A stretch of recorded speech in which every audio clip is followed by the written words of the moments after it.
Welcome back, everyone. Today we're taking on a brand new Square Master Challenge. Let's see if you can solve it before I do. We're given several connected rectangles, each labeled with its area. Our goal is to find the missing side length on the right. Let's start from the bottom. We know the height of the two lower rectangles is 6 centimeters, and the one on the right has an area of 42 square centimeters.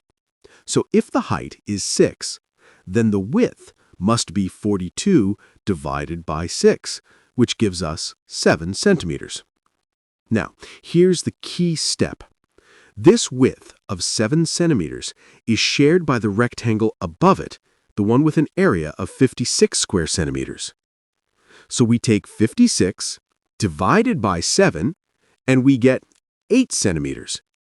That means the height of the 56 square centimeter rectangle is 8, and because the 56 and 49 rectangles are perfectly aligned, they share the same height. So the missing side length on the right is also 8 centimeters.